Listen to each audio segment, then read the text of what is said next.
Nah, ada penelitian dilakukan di sini di Rumah Sakit Al-Islam, di instalasi gawat darurat, pada pasien-pasien dengan serangan jantung, Pak. Bukan pasien biasa, serangan jantung kan kedaruratan tingkat tinggi. Pasien serangan jantung yang mengalami nyeri di bagian dada, dibagilah pasien itu menjadi dua kelompok. Satu kelompok dikasih obat, ya, kelompok A. Kelompok B juga dikasih obat sesuai dengan standar pelayanan untuk penyakit jantung. Cuma ada bedanya, Pak. Kalau kelompok A itu tidak ada intervensi zikir, kalau kelompok B itu diberikan intervensi zikir. Jadi obat jalan, kemudian anjeunna teh dipiurang zikir. Zikir apa yang dilakukan? Subhanallah walhamdulillah wala ilaha illallah wallahu akbar. Ditelitilah dalam jangka waktu sekitar 20-30 menit. Ternyata, Pak, ada perbedaan antara kelompok yang diberikan intervensi zikir dalam progres penurunan ambang nyeri. Jadi terjadi penurunan nyeri yang lebih baik dibandingkan dengan mereka kelompok yang tanpa zikir. Penelitian berikutnya ini dilakukan kalau nggak salah entah di Malang, entah di daerah Jawa Tengah atau Jawa Timur. Mereka yang akan dilakukan ini, Pak, operasi. Jadi sebelum dilakukan operasi ada premedikasi, namanya premedikasi. Setelah dilakukan operasi, Pak, ada juga obat. Nah, dibagi dua kayak tadi, Pak. Satu kelompok yang dengan obat-obatan saja, satu kelompok dengan obat dan zikir. Ternyata kuantitas nyeri pada mereka dengan intervensi zikir itu jauh lebih menurun. Artinya ternyata aspek-aspek ruhiyah, qalbiyah itu juga ngaruh. Penelitian yang dilakukan di berbagai negara, ini pernah saya tulis di sini di bukunya, Pak, ya. Penelitian bagaimana aspek zikir itu terhadap biomarker penyakit jantung. Jadi biomarker itu adalah petanda, Pak. Jadi kalau misalnya ada muncul zat tertentu, ya, berarti kemungkinan di dalam jantung itu ada gangguan. Itu namanya biomarker, misalnya seperti itu. Nah, ada intervensi yang disebut dengan gratitude intervention. Intervensi rasa syukur berterima kasih.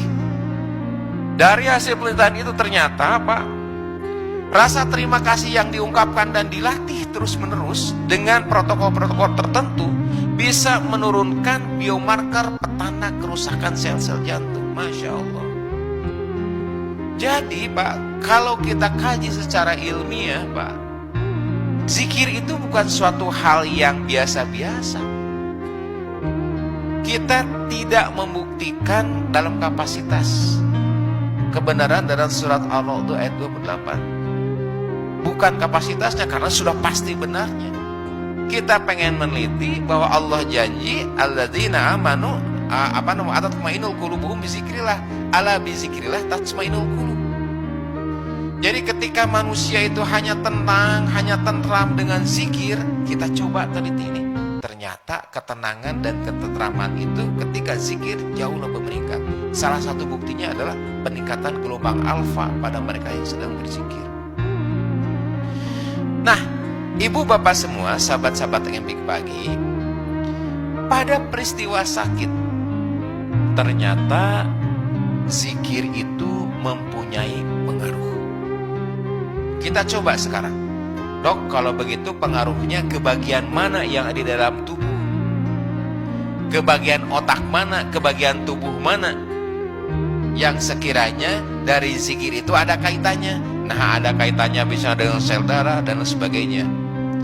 Ibu bapak semua, di dalam otak itu ada yang disebut dengan sistem limbik. Sistem limbik adalah salah satu sistem yang menjembatani yang menjembatani antara aspek fisik dengan aspek hati, dengan aspek jiwa, dengan aspek psikis.